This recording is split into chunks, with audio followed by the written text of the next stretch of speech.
Estamos en medio de una guerra, estamos en una guerra que se está librando en diferentes ámbitos, diferentes frentes. A veces la guerra en la que nos encontramos es una guerra circunstancial, a veces es una guerra de relaciones, no solamente de las circunstancias o las situaciones que nos rodean, sino las relaciones, las personas que nos rodean.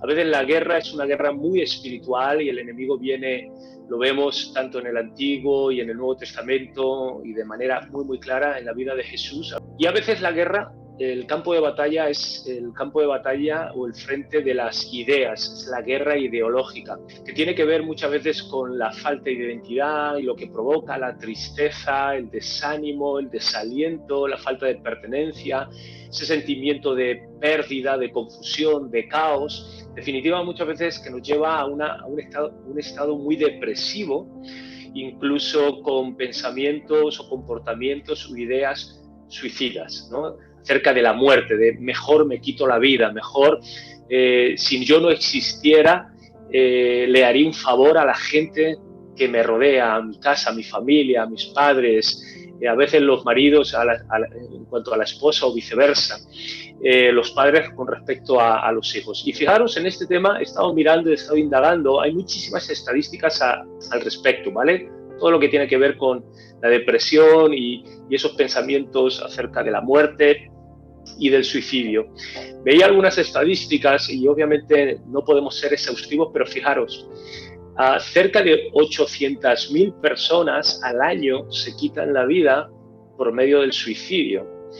El suicidio es la tercera causa, la tercera causa de muerte entre los jóvenes que tienen que van desde los 10 años hasta los 24 años, según los Centros para el Control y la Prevención de Enfermedades en los Estados Unidos. La tercera causa entre jóvenes o adolescentes, incluso niños de 10 años o jóvenes de 24. Nos dice que 160.000 personas en esta franja de edad, entre los 10 y los 24 años, se quitan la vida, se intenta quitar la vida, incluso se hacen lesiones, se hacen autolesiones. En España, fijaros, el riesgo de suicidio, es decir, de quitarse la vida, es 21 veces superior en la población que está deprimida, sin ánimo, sin aliento, con todo lo que he descrito anteriormente. Tiene 21 veces más posibilidades o probabilidades de quitarse la vida y de cometer suicidio que una persona que no tiene este tipo de problemas. Y estos son datos de España, significa que 10 personas cada día se quitan la vida en España por el tema de suicidio. En cuanto a la población, se estima que más de la mitad de la población afectada por la tristeza, la depresión, todo este síntoma de pensar mucho en la muerte, la mitad de la población que tiene este problema no recibe ningún tipo de tratamiento, es decir, no recibe ningún tipo de ayuda. Y fijaros, algo que se está extendiendo pues muchísimo, ¿no? No sé si os suena todo esto que se puso de moda pues ya hace un tiempecito, a lo mejor un par de años, estos supuestos juegos que andan mucho en las redes, que se arraigan sobre todo en los jóvenes. No sé si os suena el nombre de ballena azul. ¿Os suena? Simplemente hacerme así o ponerlo ahí por los chats, ¿no? Que por un lado pues intentan minimizar la seriedad del suicidio, lo intentan tornar como en algo de moda, y al final este juego de la ballena azul, que comenzó en Rusia hace unos años, al final consiste básicamente en cumplir ciertas tareas que se deben ir cumpliendo en 50 días. Y algunas tareas implican lastimarse, van empeorando y van aumentando poco a poco hasta llegar a la última tarea, que la última tarea es quitarse la vida y es cometer suicidio. Así que vemos todo este asunto que tiene que ver con esta ideología y esta cultura de la muerte, que no solamente la vemos en cuanto a la depresión, en cuanto al suicidio, la podemos ver manifestada, llámese con el tema del aborto, quitar la vida al principio de la vida de los no nacidos, llámese la eutanasia, acabar con la vida de los enfermos, de aquellos que más tenemos que cuidar, que más dependen del resto. Y vemos que hay esa cultura también pues, de la muerte. Hay una guerra espiritual. No es una guerra de tú a tú entre Dios y el diablo, por supuesto. Es una guerra que ya la Biblia nos dice que la victoria está asegurada, que Dios ha vencido. El diablo es una criatura, es un ser creado, finito, caído, no es omnisciente, ni omnipotente, ni omnipresente, no es eterno, obviamente, por supuesto que no es perfecto. Por lo tanto, eso nos ayuda a entender de la esperanza, de la certeza, de la seguridad que tenemos aquellos que conocemos a Cristo, que no tenemos que estar sujetos o bajo este yugo, que aunque hay ciertas cosas que nos condicionan, no nos determinan. Y volviendo a este asunto de que estamos en una guerra espiritual, y aunque obviamente el enemigo pues es un ángel caído, un ser creado, pero debemos entender que estamos en una guerra espiritual. Pablo diría en Efesios, nuestra lucha no es contra sangre y carne, sino contra principados, potestades. El propio Jesús tuvo que enfrentar al diablo en el desierto cuando salió para tentarlo. Recordáis, ¿no? Con los panes, recordáis con los reinos de la tierra o el pináculo para que se arrojara y los ángeles vinieran a servirle. Así que estamos en una guerra espiritual y escuchar, ¿vale? Entender esto. Nadie se escapa. Y tú dirás, no, es que este problema que yo tengo con la depresión, con la tristeza, con el sentimiento de pérdida, el desánimo, el desaliento, esto es algo que solamente a mí me ocurre, no le pasa a nadie más. No es cierto, no es cierto, eso es un engaño, es parte de la estrategia diabólica y satánica para encerrarte más en esa cárcel y en esa prisión, para hundirte más en esa espiral y en ese remolino. Fijaros que en la propia escritura, ¿de acuerdo? Vemos a un Jeremías deprimido, triste, ¿vale? A Abraham también. En Génesis capítulo 15, él pensó diciendo, mi vida no tiene sentido, las promesas de Dios no se han cumplido, no se van a cumplir, mejor me quito la vida, y no sé para qué estoy aquí. Y en Génesis 15 Dios le tiene que decir, no, lo que yo te dije se va a cumplir, sigo estando a tu lado, sigo siendo Dios, yo estoy al control. No eres tú el que está al control de la vida, de tu vida, ni las circunstancias, ¿de acuerdo? Ni una enfermedad, ni siquiera tu edad o tu vejez.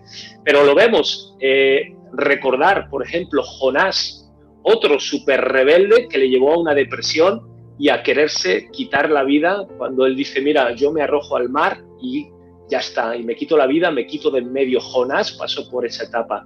El rey David, cuando él comete este adulterio con Betsabé, escribe el Salmo 51 como en un estado totalmente de depresión, de tristeza, de decir, pues mejor me quito también la vida. El propio Elías, cuando se mete en la cueva y se quiere morir y el Señor no lo deja y estaba debajo de un árbol y llegan los cuervos y le traen los alimentos y Dios no lo deja y lo saca de ese estado también depresivo. El propio Timoteo, ¿vale? Súper frágil, el hijo en la fe, el hijo ministerial, ese hijo tan amado del apóstol Pablo.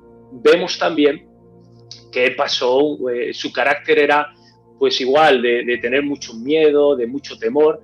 El propio apóstol Pablo, cuando dice que llegó a Corinto, dice con temor y temblor. Es decir, él venía de predicar de Atenas, las cosas no le salieron muy bien y llega a Corinto hecho polvo, súper deprimido y el Señor le tiene que decir, no te calles, yo estoy contigo, mis planes siguen adelante, yo estoy al control, no temas, sino habla y predica.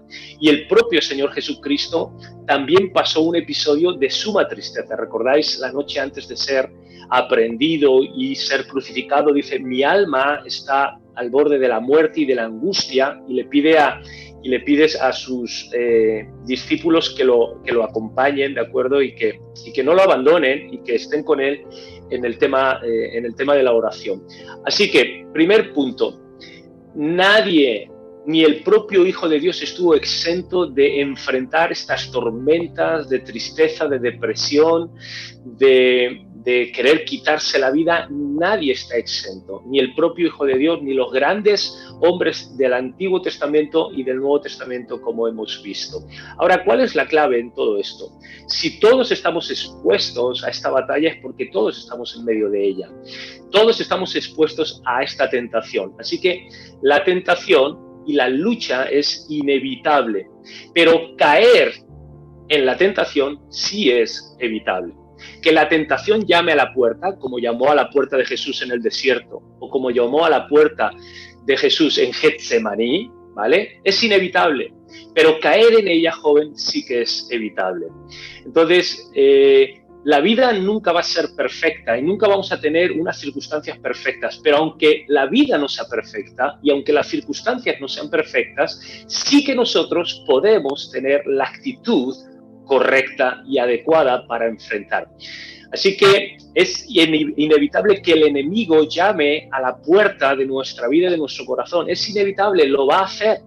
Lo que sí es evitable es abrirle la puerta al diablo para que entre y tenga un arraigo y tenga un lugar en nosotros. La tentación no es pecado. Hay muchos jóvenes, hay muchas personas, adultos, que simplemente porque tienen una lucha en algún área y se sienten mal en algún área, el diablo aprovecha ese sentimiento y aprovecha la tentación para decir, ¿lo ves? Hay algo mal en tu vida porque tienes esta lucha y porque tienes estos pensamientos. Cuando esos pensamientos y esos sentimientos son tentaciones que vienen del tentador, que vienen, en este caso, del diablo. Entonces, recordar, la tentación y la lucha no es pecado, porque una persona tenga una lucha muy fuerte no significa que esa persona sea una persona carnal o una persona poco espiritual. ¿Entendemos eso? Porque si alguien tuvo una lucha espiritual fue el Hijo de Dios y fue Cristo Jesús, ¿sí o no? Y te he puesto al principio de su ministerio en el desierto, siendo tentado por el diablo, y al final de su ministerio antes de ser crucificado. Y él tuvo una lucha espiritual súper fuerte y no por ser carnal, sino por todo lo contrario, porque Dios estaba haciendo una obra en él y sobre todo quería hacer una obra a través de él. Así que la tentación no es pecado, la lucha no es pecado, al revés, yo creo que muchas veces cuando hay una guerra espiritual es porque Dios quiere hacer grandes cosas. El diablo en persona salió al encuentro de Jesús para tentarlo, seducirlo y engañarlo en el desierto. ¿Por qué? Porque después de Lucas 3 y Mateo 3, que es el desierto, venía Lucas 4 y Mateo 4, que venía el ministerio de Jesús. Él iba ya a empezar a predicar, Dios lo iba a usar de una manera tremenda. Había una bendición y había un propósito de parte de Dios tan grande que el diablo lo quiso robar de antemano. Y lo mismo ocurrió cuando el diablo supo que ya Cristo iba a ser crucificado, entonces en Getsemaní lo tentó para ver si lo desanimaba y para ver si lograba que Jesús no continuara y tirase la toalla. Siempre que ha habido una gran visitación, cuando iba a nacer el Hijo de Dios, ¿qué es lo que ocurrió antes? Vino siempre un espíritu diabólico, satánico, en este caso de homicidio, de muerte, y a través de Herodes, ¿qué hizo el diablo a través y usando esta persona? ¿De acuerdo? La persona del rey de Herodes, pues mató, recordáis, a todos los niños menores de 2 años. ¿Por qué? Porque venía una visitación de parte de Dios, porque Dios quería hacer algo. Así que cuando tenemos muchas tentaciones y cuando tenemos mucha lucha espiritual y una gran opresión y oposición del diablo, probablemente es porque nuestras vidas están en orden delante del Señor. El diablo las quiere desordenar y quiere robar todo lo que Dios tiene justo delante de nuestras vidas. Y lo mismo ocurrió en el Antiguo Testamento. Cuando Dios decidió visitar al pueblo de Israel en Egipto y levantar un libertador, en este caso a Moisés, ¿qué es lo que hizo Faraón? Matar de nuevo, matar la misma estrategia, matar a todos los niños, ¿de acuerdo?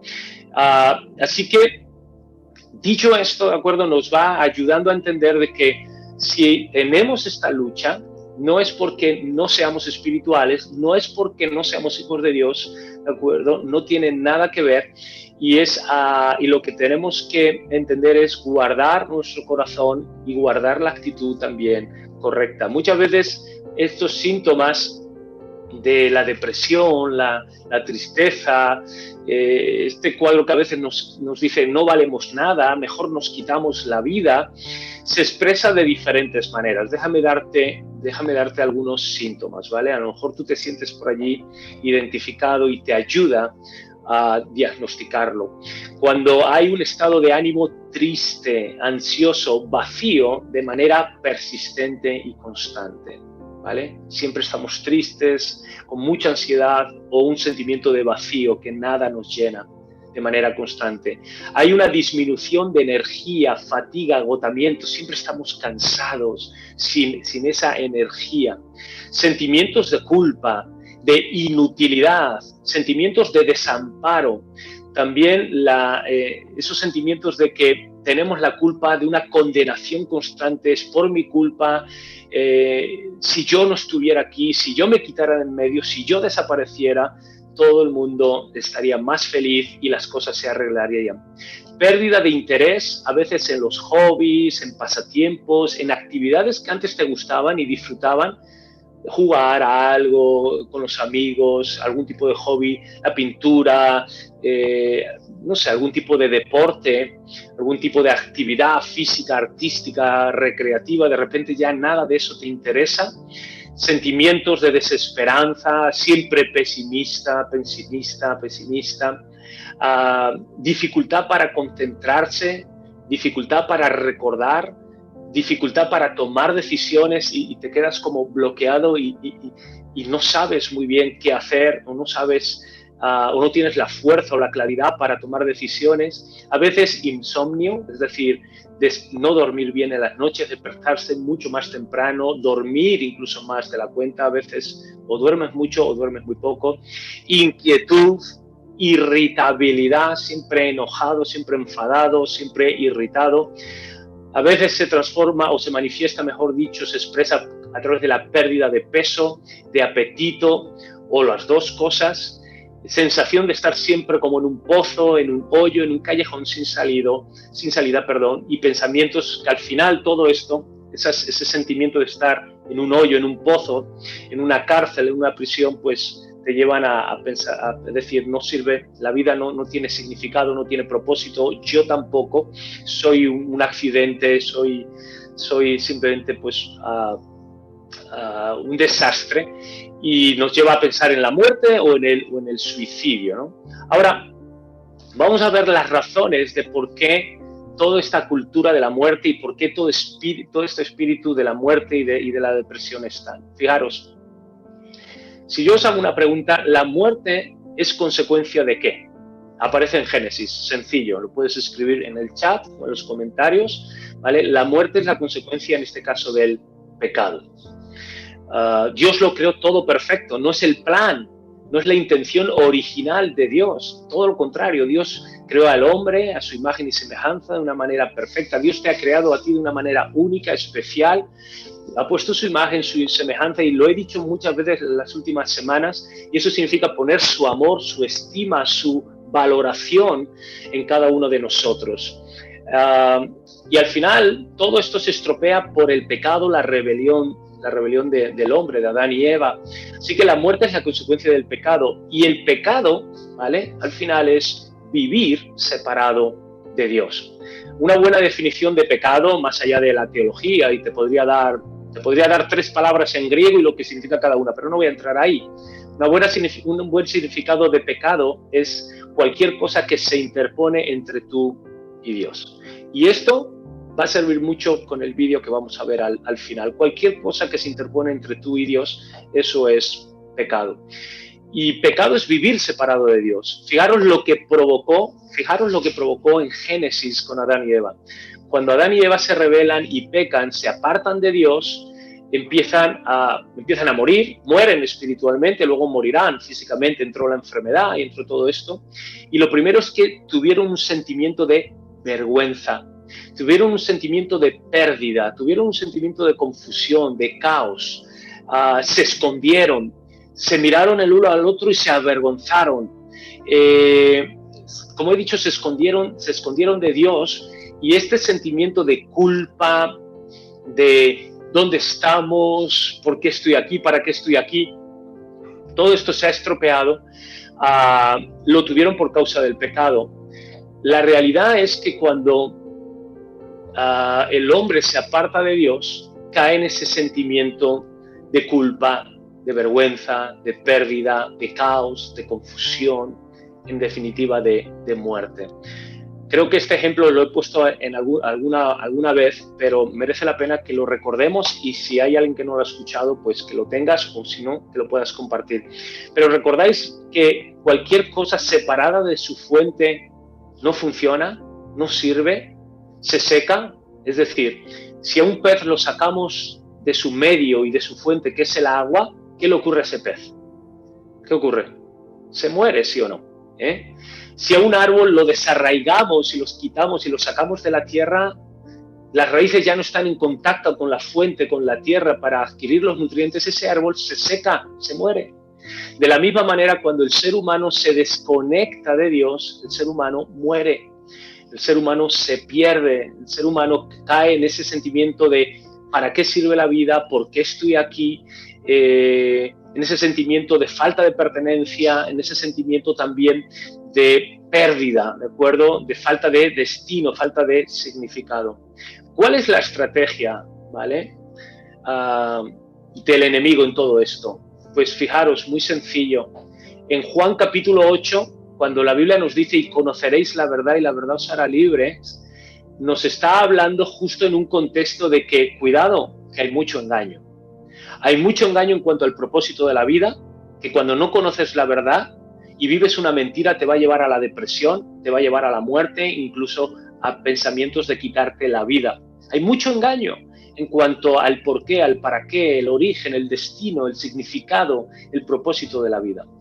Y Jesús, en Juan 8:32, dice, y conoceréis la verdad y la verdad os hará libres. ¿De qué? Libres del error, de la mentira, del engaño, de la depresión, de la falta de propósito, de la falta de significado, de destino, de valor.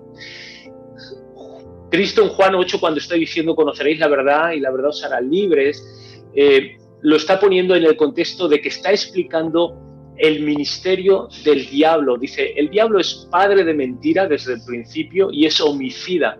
El diablo se dedica a matar y a engañar, y concretamente en este orden. Primero engaña, y el engaño lleva a la gente a que la propia gente se tire por el precipicio y se arroje por el abismo y se mate. Entonces, el diablo siempre está mintiendo y engañando, y por medio del engaño consigue que la gente viva en esa oscuridad, en esas tinieblas o en esa muerte. Cristo dijo en Mateo 24, dice, mirad y velad que nadie os engañe. Y la palabra engañar significa seducir. Entonces el diablo va a envolver o va a poner una envoltura de seducción, de atractivo, de bueno, lo va a justificar para que podamos o para que vivamos en esa mentira y en ese engaño. Nos va a seducir.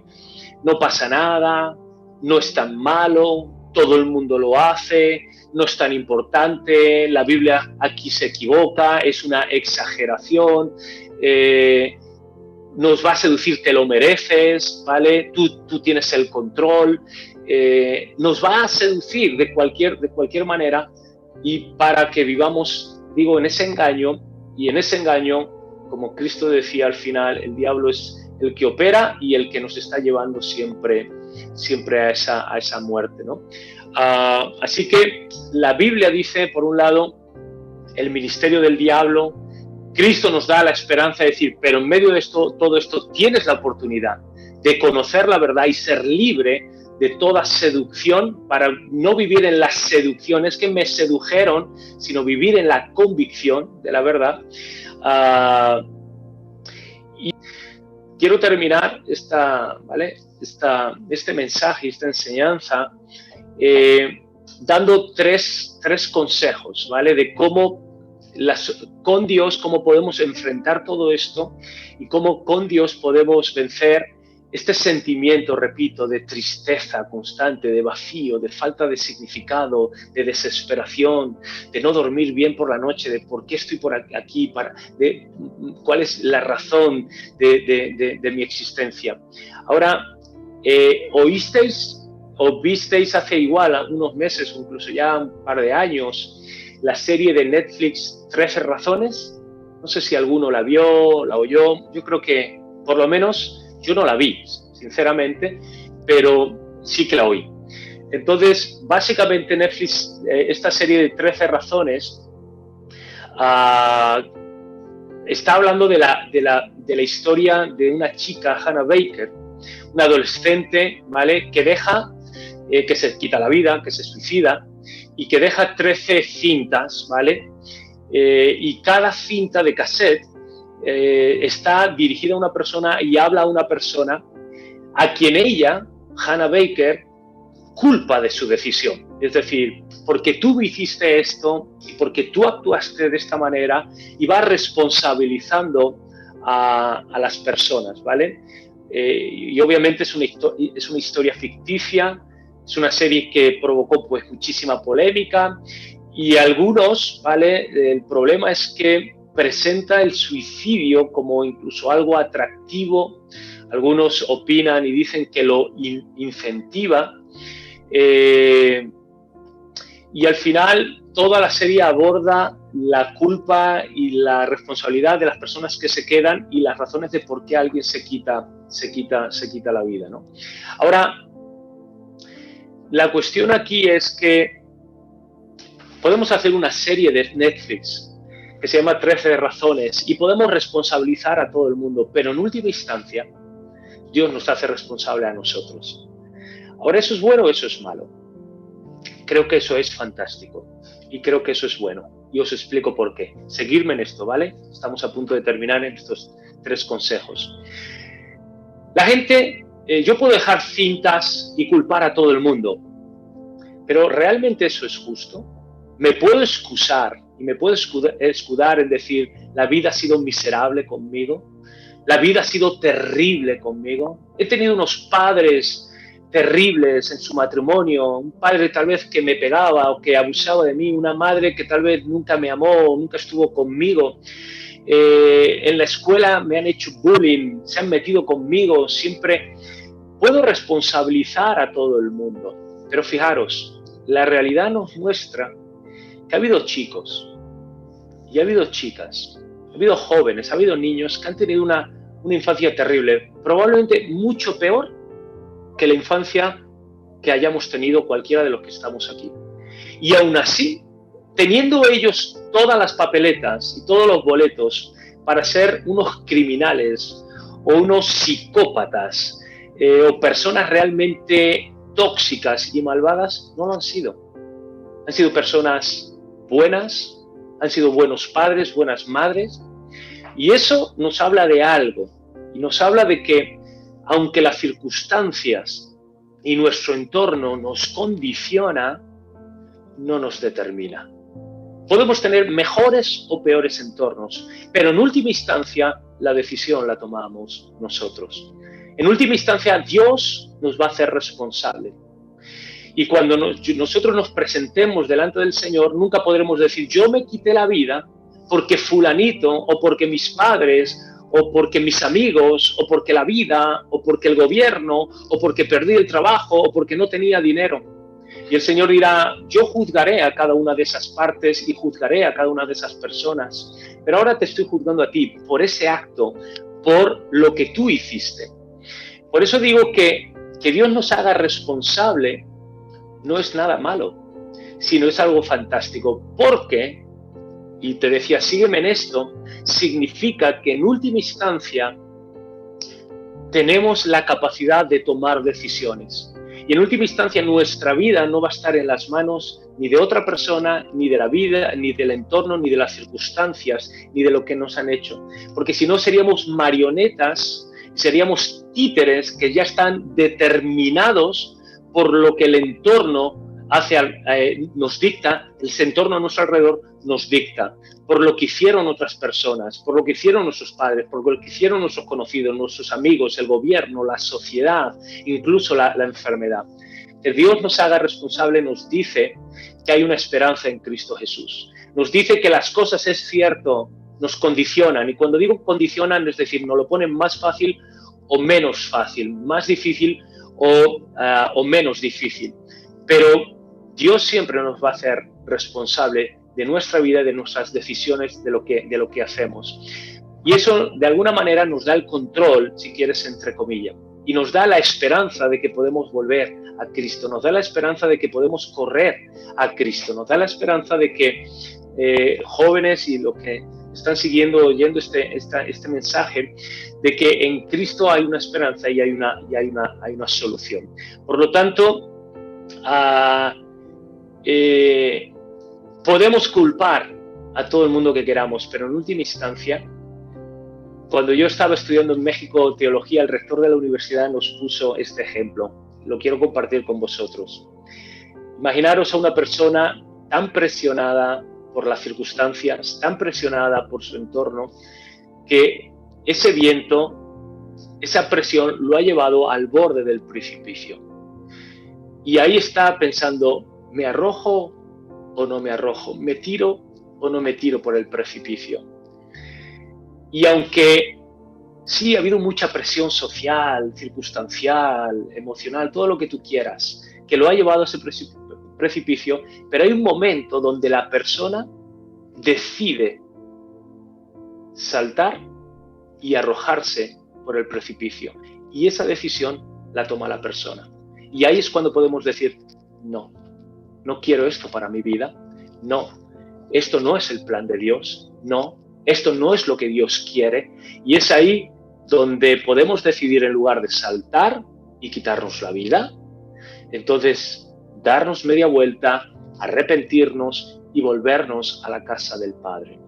3 pasos y 3 consejos muy útiles y muy prácticos. Número 1, identifica la razón de por qué ese desánimo, de por qué esa tristeza, de por qué de esa falta de identidad, por qué ese pensamiento de por qué, para qué estoy aquí, de falta de significado, destino, o como decía, propósito. Identifica la razón. A veces las razones son circunstancias ajenas a tu voluntad. Lo que te decía, circunstancias, tú no te lo buscaste, pero es parte de nuestra existencia en esta vida. Pero lo que comentábamos, a veces la razón son circunstancias ajenas a nuestra voluntad, pero no tienen por qué determinar o tomar el control de nuestra vida. A veces la razón es un error o un pecado personal. Has cometido un error, has pecado, vives en una condenación y el diablo se está aprovechando. Igual que se está aprovechando de una mala circunstancia o experiencia, se está aprovechando de un error o de un pecado personal. A veces puede ser a través de una enfermedad física, alguna dolencia, y el diablo se aprovecha a través de esa debilidad y de esa enfermedad física. Identifica, es decir, Señor, si es una circunstancia, mi vida no está en manos de las circunstancias, mi vida está en tus manos, oh Dios. Si es a través de un error o un pecado, mi vida no está en las manos del pecado, del error o de la condenación, sino en tus manos. Y si es una vida física, una enfermedad física, entender, decir, Señor, mi vida está en tus manos más allá de este cuerpo que desgraciadamente cada año va envejeciendo y se va deteriorando cada vez más. Identifica la razón y ponla en su perspectiva o en su medida correcta. Número 2, preséntate delante de Dios. En Romanos 8 dice que ninguna condenación hay para los que están en Cristo Jesús. Entonces, si tú tienes esta lucha de tristeza, desánimo, desaliento, la Biblia dice que en Romanos 8, que si estás en Cristo Jesús, ninguna condenación.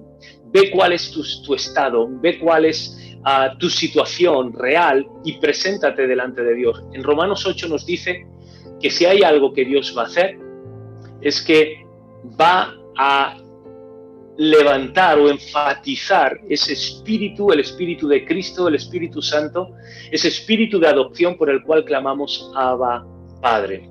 Dios quiere poner un espíritu de adopción, de paternidad, en que te sientas hijo e hija de Dios, más allá de las circunstancias, de tus errores personales o enfermedades, que sepas que eres un hijo o una hija de Dios y que tengas esa identidad, esa paternidad. Y en Filipenses 4 dice, por nada estéis afanosos, preséntate delante del Señor y pon todas tus agonías, preocupaciones, tristezas, ponlas delante de Él en oración. Entrégale esa carga.